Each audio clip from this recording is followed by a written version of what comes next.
what are the biggest lessons learned from Investfest, and how can individual investors? Oh man, we'd be here all day. Like, what was your biggest lesson? I'll start with you. Like, biggest lesson, biggest takeaway that had like the most impact on you from investing. Or just in general. Okay. It's always the power of networking. Like, as far as all right. So Steve Harvey had never met 50 Cent before. I don't think they ever really chopped it up.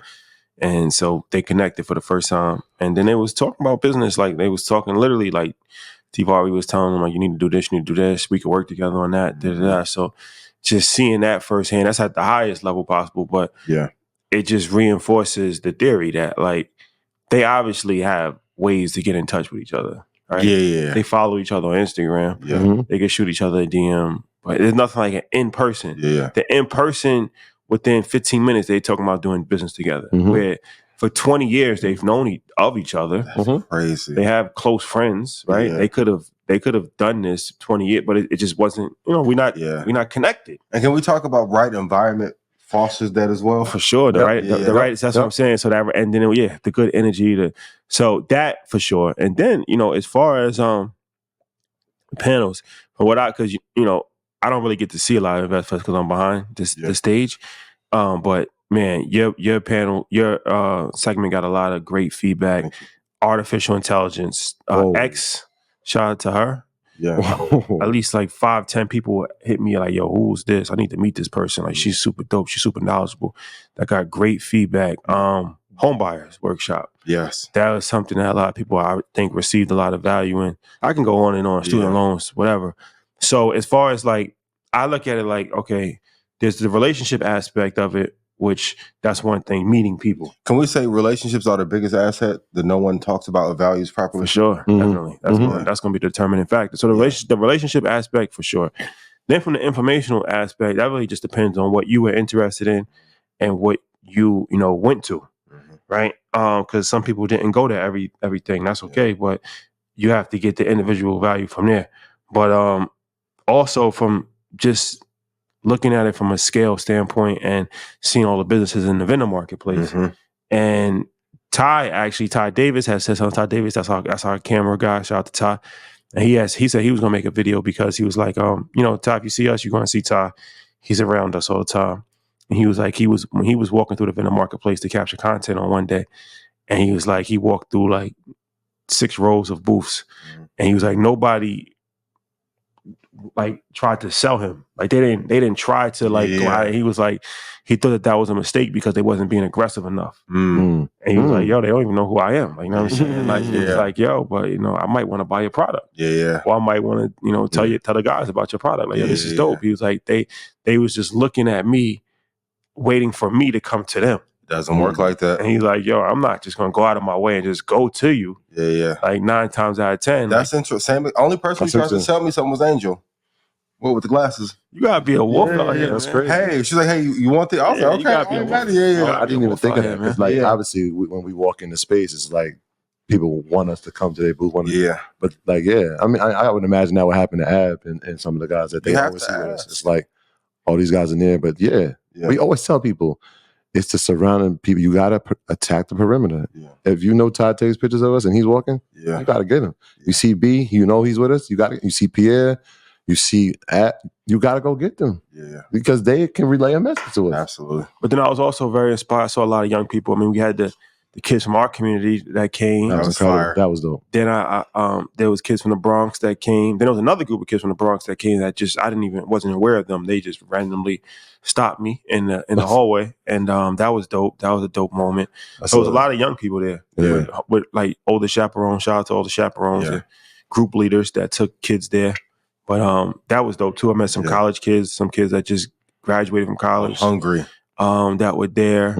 So it was a lot of young people, like teenagers, early 20s, that was there for sure. But I think the biggest takeaway for me, whenever going to something like Investfest, which there really is nothing like Investfest, but whenever going to like that environment, the biggest takeaway is, did I leave with 3 people that I could connect with? I keep saying that because the relationships is always the most important aspect. You're going to get the information. The information is powerful, but if you have to learn And some people was like, well, how do I network with people? You have to walk up to them. And I actually did do a whole talk on this. You did? For EYL University, if you're interested. Maybe I'll. And I shit for Marco Mudders in Toronto. Mm-hmm. Yeah, for sure. Yeah. Mm-hmm. So, but it's not as complicated as you think. You just gotta, get out of your comfort zone and just find ways to just network and meet people, because that in-person experience, very rare you're gonna be around 20,000 people that's only there for business. Mm-hmm. They're not there to party. They're not there to, they only there for business. So that is always going to be the takeaway for me, man. But I felt like a lot of people just did meet a lot of great people from what I've been hearing and just seeing. And it was a lot of international people from Africa, people from Canada. Toronto was up there heavy. Shout out to the six. People from London. Yeah. London, fact. London was in there. London was definitely in there. That's a fact. So few things that I just observed. Yeah. Did you connect with 3? Because I think even now at this level, they probably think, "Oh, we must know everybody. There's nobody we can meet." Still connecting. Did you? Yeah, I mean, I connect with a bunch of people, right? A million people, for sure. But then there's also about fostering even strong relationships in the people that you know. Yeah. Absolutely. So, all right, let's do this. All right, like, talking to whoever. It could be Tabidi. Like, I haven't seen him in a while. Like, this is the first time I'm seeing you. Let's talk. Like, that's part of it too. Like, you might not see the person all the time. Yeah, in the relationship. So you get a chance to meet them. It's like, all right, I haven't seen you in 4 months. Let's build. Like, let's really figure this thing out so we can do something together. That's crazy. Like, I was going to start there, but you kind of ended it with it felt like this is like a reunion now. Absolutely. Like, there's people like, yo, this is my third one. I'm like, yo, you remember? Of course I remember you. We took the picture. People show you. I remember somebody was showing us the bracelets that they had from each event. And I'm like, this feels like a reunion where we're seeing people, we're seeing their development, we're seeing their growth.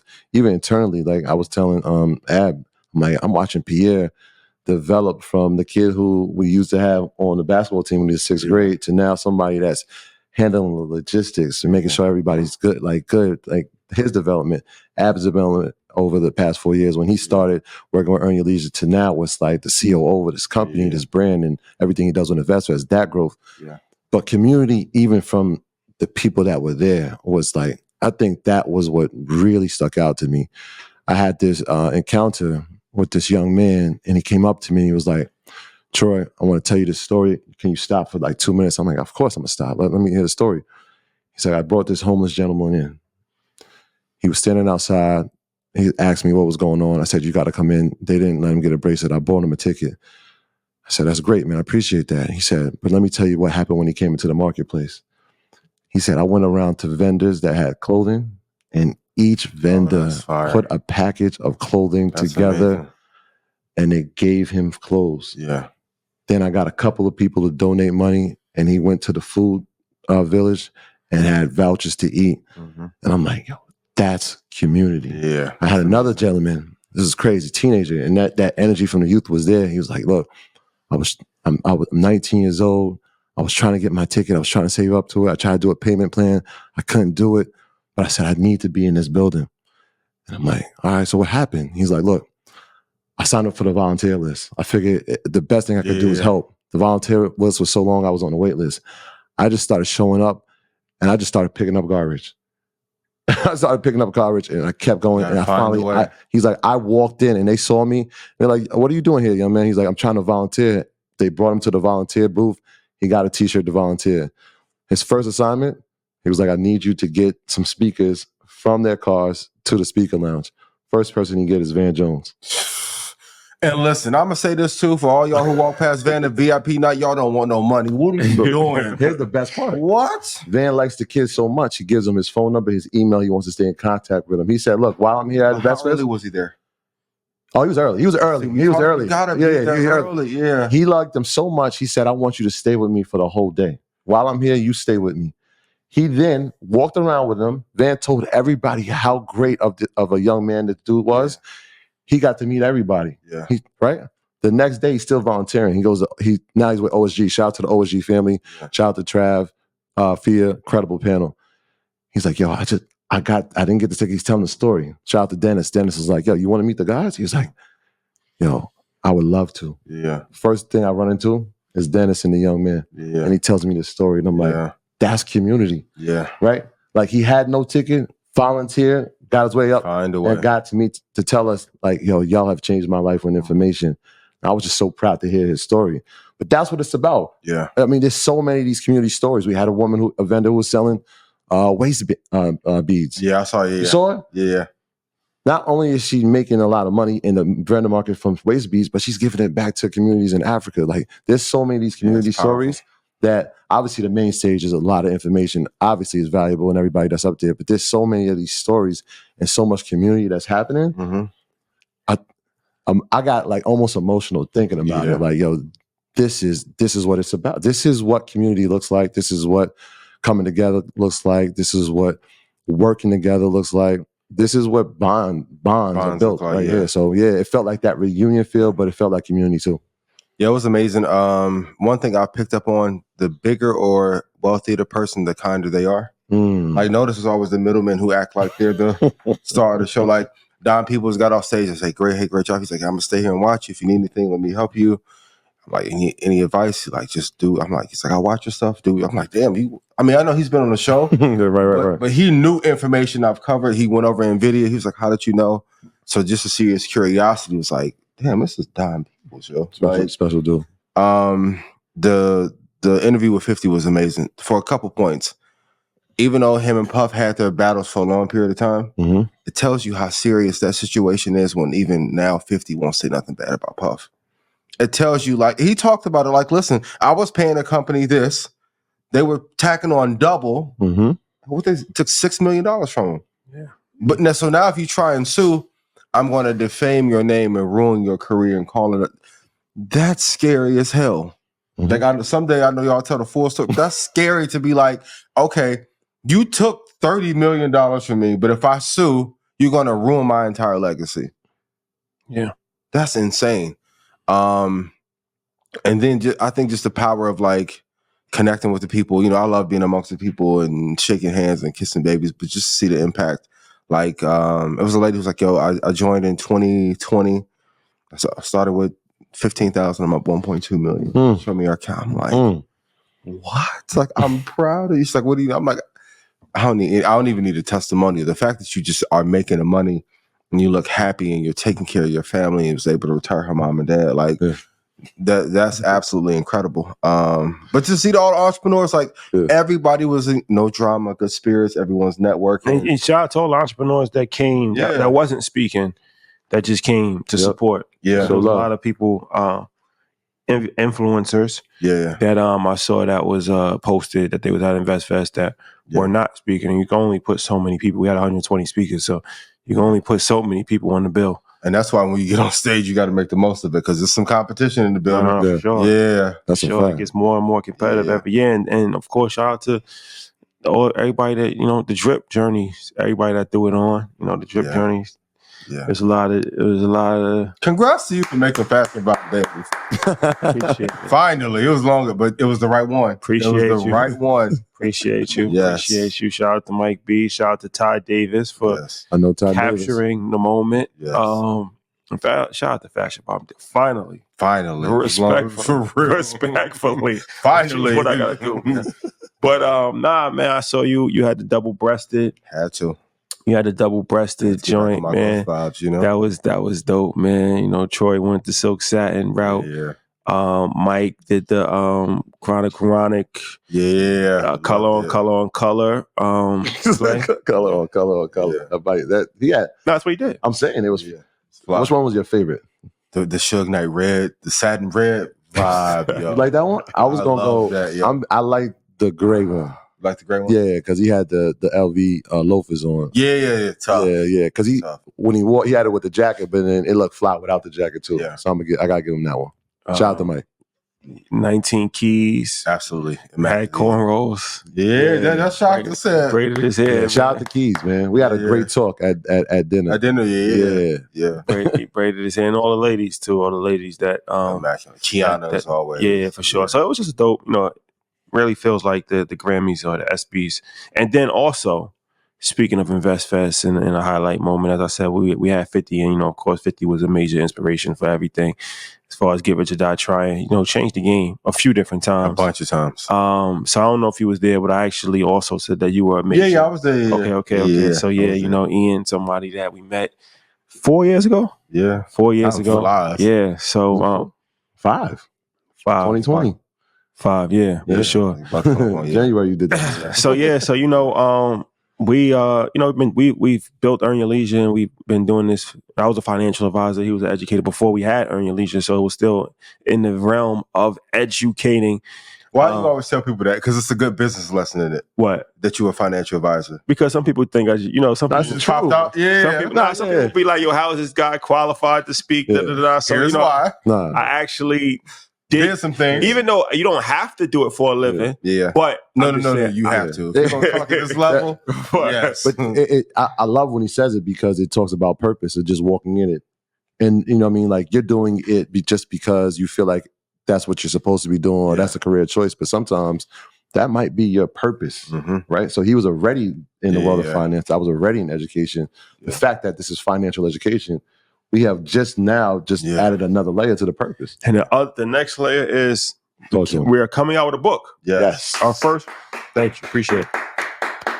Our first piece of literature will be released in early 2025, but you can pre-order it now. Yeah. You Deserve to Be Rich. Yes. You Deserve to Be Rich. It's a great title. Appreciate it. and yeah, man, this is, we just wanted to, eventually we had to write a book. Yeah. But feel like this is something that we can just add the value that it can be documented in time, and hopefully stand the test of time, and be one of the books that, we talk about Who Stole My Cheese and Rich Dad Poor Dad and Money Masters of the Game. And this is a lot of books, but not a lot of books written from our perspective, from our culture. So, we wanted to just be one of the people that added to the literature aspect of it, and then I'm sure we'll have some other doors to kick down after that. some other balls and some other people that might be coming through, but yeah, go to 19 Keys book on the way. The metaverse. Yeah. Oh man, go to youdeservetoberichbook.com and you can pre-order it, and special discount for all the pre-orders.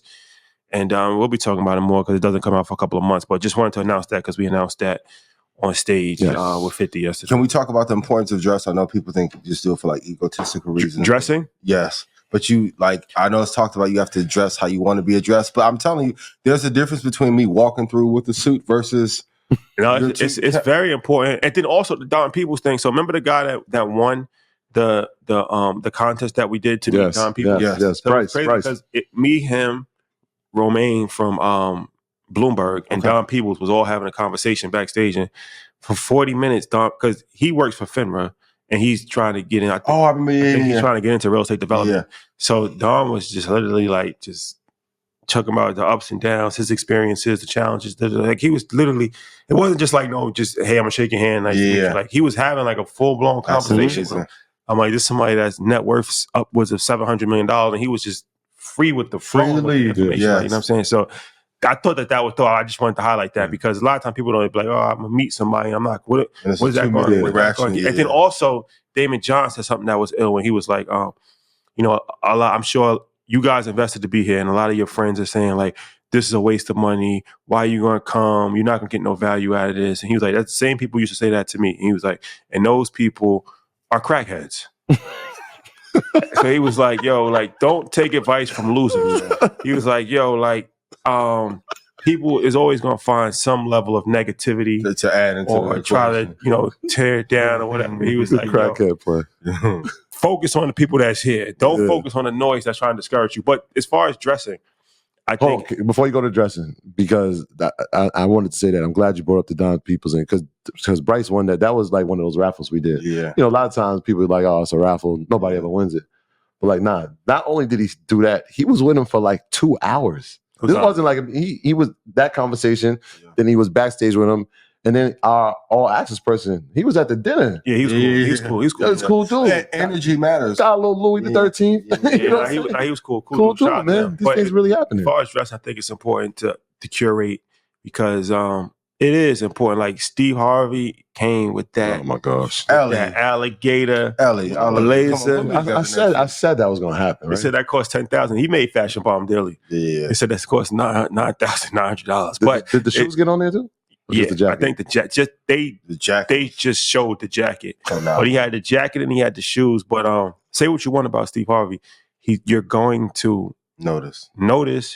It's going to hold him in a certain level of respect. Yeah. Like that's the first thing 50 said. Like, yo, you want to start on us like this? Like, you know what I mean? Like it's a joke, but he noticed. It's true. It's noticeable. Yeah. Like, you know what I'm saying? Like we walked in down 50. He felt my shirt. He was like, all right, cool. I thought I wore the white fabric. He saw Shotty. He was like, this nigga gonna try to outdress us. So you elevated. But it's important, I think, and that's why I wanted to wear a suit. I feel like we have elevated to a very important role in business globally. Absolutely, globally. Like when you look at when we're up there, like you said, with IMF conference and you know the Davos and stuff like that. So the only people in our space to do the world tour. That's a fact. So I feel like sometimes people will judge a book by its cover. Absolutely. Right? It always happens. And sometimes you gotta do things provocative, but then also you have to be mindful of the type of image that you're curating so you can be held in the regard that you want to be held in. Absolutely. I agree 1,000%. Like there is a difference between, and it shouldn't matter, but like you said, people do judge and they're assessing, can you put certain things together, quality of material? Like, because if you're talking about wealth and you have a $40 suit, something is off. Fellas, it does make a difference. Even in the presentation, I knew it would be a big moment. I had to wear a suit. It wouldn't hit the same in J's and shorts. Yeah. So you have to pick, because you're going to attract and detract the people based on what you do have on and the information that you give. That's a fact. I'm with y'all on that, man. All right.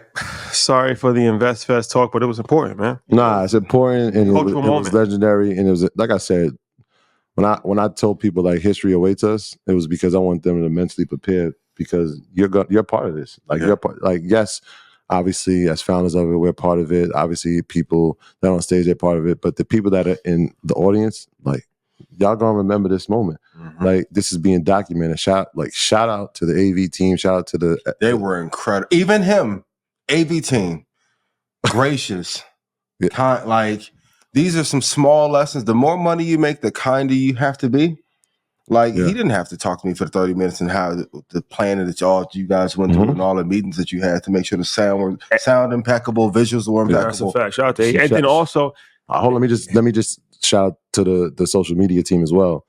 Because those visuals, the way they're being captured, it feels like it's a documentary. It feels like a timepiece. It feels like it's a capsule of history. And people are in those videos. And so we want to, like, when we go down the road 5, 10, 20 years, they're going to look back at 2024, what happened there? Who was the headliner? What was who came from that, right?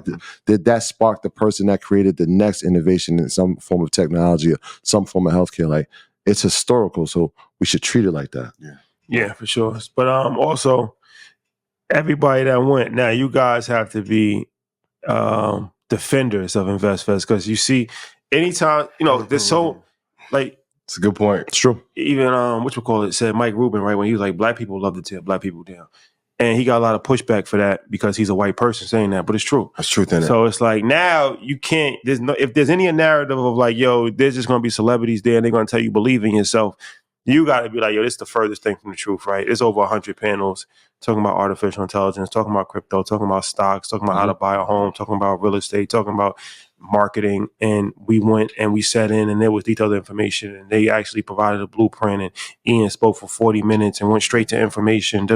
So 90 slides. You can't just let somebody like Vlad or anybody who's trolling be like, yo, they just gonna tell you believe in yourself. You saw it firsthand. Yeah. And we put out clips so people can, even the celebrities like Damon John provided information. He was talking about how to save money on taxes. He was talking about his stock picks. He was talking about he went straight for information. So now it's up to y'all guys to, because like I said, it's anybody could just say anything, right? But the truth has to be upheld by the people that actually know it.